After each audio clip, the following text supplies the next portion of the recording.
কেমন করে। ভয় লাগে না তোমার? হ্যাঁ, কে কে এটা বলো?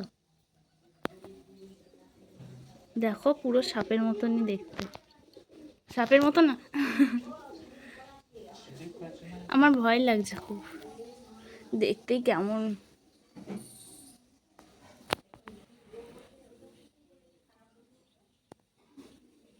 একে কাটতে পারবে নাকি না মারলে?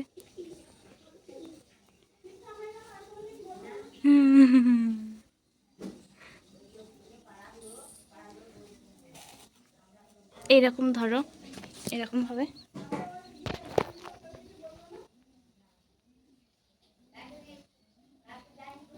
ঠিক আছে,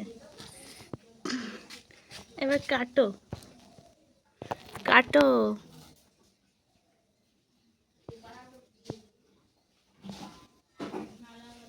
কাটো। কি সাপের মতো দেখতে লাগছে বলো তো? হ্যাঁ, আমার বর দেখো হাতে করে সাপ ধরলো। আর কি বলবো, আমার এত ভয় লাগছিল, আমার ভীষণ ভয় লাগছিল, কিন্তু আমার বরের দেখো একটুও ভয় লাগেনি। এটা হয়তো তোমরা অনেকেই দেখে বুঝতে পারছো যে এটা কি। হ্যাঁ বন্ধুরা, এটা হলো কুচে মাছ। আর এই আমার কি মাছটা বমি হয়তো লাগছে এখান থেকে অনেকেই দেখে। খাও বা অনেকেরই জানা এর সম্বন্ধে, কিন্তু আমি বা আমার শাশুড়ি মা খায় না, আর আমার বর আর শ্বশুরমশাই খায়। যার কারণে এই মাছটা আমার ননদ দিয়ে আরে কাটো, পাঠিয়েছে। লেগেছে। আর এটা আমার বরই এখন কেটে ভালো করে ধুয়ে দেবে, এটা কি তারপর এটাকে রান্না করে দেবে। কি তো বলো? আমরা একদমই খাই না। তোমরা কে কে খাও অবশ্যই কমেন্ট করে জানিও।